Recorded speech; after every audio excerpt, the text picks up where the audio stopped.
Welcome, Dosto. Why are there not more people talking about nationalism? आज हम एक बहुत इंपॉर्टेंट कॉन्सेप्ट के बारे में बात करेंगे, नेशनलिज्म। आपको अपने देश से, उसकी संस्कृति से, उसके लोगों से कितना प्यार है पता है? यही नेशनलिज्म है। ये इस बात का गर्व महसूस करने जैसा है कि आप कहाँ से आते हैं और चाहते हैं कि ये सबसे अच्छा हो। अब इस फीलिंग को बहुत बड़े स्केल पर इमेजिन करो, जैसे बहुत सारे लोग अपनी शेयर्ड लैंग्वेज, हिस्ट्री और कल्चर के लिए यह इंटेंस लव और प्राइड महसूस कर रहे हों। यही वह ताकत है जिसने नेशंस को आकार दिया, रेवोल्यूशंस को जन्म दिया और कभी कभी कुछ, मान लीजिए, कॉम्प्लिकेटेड सिचुएशंस का कारण भी बना। नेशनलिज्म उस दोस्त की तरह है जो सुपर पैशनेट है। वे ऑसम पार्टीज दे सकते हैं, लेकिन कभी कभी बहक भी जाते हैं।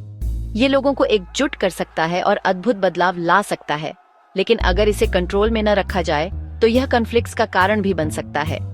ये एक पावरफुल फोर्स है जिसने आज हम जिस दुनिया में रहते हैं उसे शेप किया है।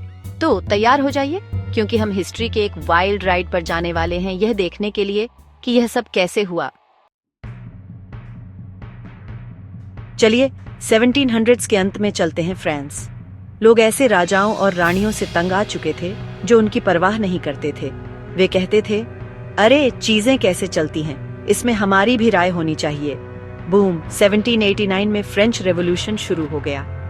फ्रेंच लोगों ने विद्रोह किया, राजशाही को उखाड़ फेंका और लिबर्टी, इक्वालिटी और फ्रेटर्निटी पर आधारित एक रिपब्लिक की स्थापना की। ये बहुत बड़ी बात थी। इसने दुनिया को दिखाया कि पावर सिर्फ किसी रॉयल फैमिली से ही नहीं बल्कि लोगों से भी आ सकती है। लेकिन यहाँ एक बात है, रेवोल्यूशन के आइडियाज, खासकर लिबर्टी और नेशनलिज्म, सिर्फ फ्रांस में ही नहीं रहे। वे पूरे यूरोप में जंगल की आग की तरह फैल गए। दूसरे देशों के लोगों ने देखा कि फ्रांस में क्या हुआ और सोचा, अरे हम भी यही चाहते हैं, हम फ्रीडम चाहते हैं, हम खुद पर राज करना चाहते हैं। और इस तरह फ्रेंच रेवोल्यूशन पूरे यूरोप में नेशनलिस्ट मूवमेंट्स के लिए एक कैटलिस्ट बन गया। ये आतिशबाजी के पास माचिस जलाने जैसा था। चीजें एक्सप्लोसिव होने वाली थीं। अब चलिए जर्मनी और इटली चलते हैं। उस समय ये आज की तरह यूनिफाइड कंट्रीज नहीं थे। वे बहुत सारे छोटे स्टेट्स में बंटे हुए थे, एक पजल की तरह जिसे अभी तक पूरा नहीं किया गया था। लेकिन पता है क्या, नेशनलिज्म अब मिसिंग पीस बनने वाला था। इन स्टेट्स के लोगों को एहसास होने लगा कि वे एक कॉमन लैंग्वेज, कल्चर और हिस्ट्री शेयर करते हैं। वे कहते थे, अरे हम सिर्फ बेवेरियंस या प्रशंस नहीं हैं, हम जर्मन्स हैं। और इटली में ऐसा था, हम सिर्फ वेनेशियंस या लोम्बार्ड्स नहीं हैं, हम इटालियंस हैं। शेयर्ड आइडेंटिटी की इस भावना ने पावरफुल यूनिफिकेशन मूवमेंट्स को जन्म दिया। जर्मनी में ऑटो फॉन बिस्मार्क नाम के एक बंदे ने 1871 में प्रशन लीडरशिप के तहत सभी जर्मन स्टेट्स को एकजुट करने के लिए कुछ क्लेवर डिप्लोमेसी और थोड़ा युद्ध का इस्तेमाल किया। इस बीच इटली में एक रॉक स्टार रेवोल्यूशनरी जुजेप्पे गैरिबाल्डी ने 1861 में एक यूनिफाइड इटली बनाने के लिए आंदोलन का नेतृत्व किया। ये यूनिफिकेशन मूवमेंट्स शेयर्ड आइडेंटिटी की आग में नए नेशंस बनाने जैसे थे। उन्होंने न सिर्फ गवर्नमेंट्स को बदलने बल्कि यूरोप के मैप को फिर से बनाने के लिए नेशनलिज्म की पावर को दिखाया। यूरोप में नेशनलिज्म का उदय सिर्फ बॉर्डर्स बदलने और रेवोल्यूशंस शुरू करने के बारे में नहीं था।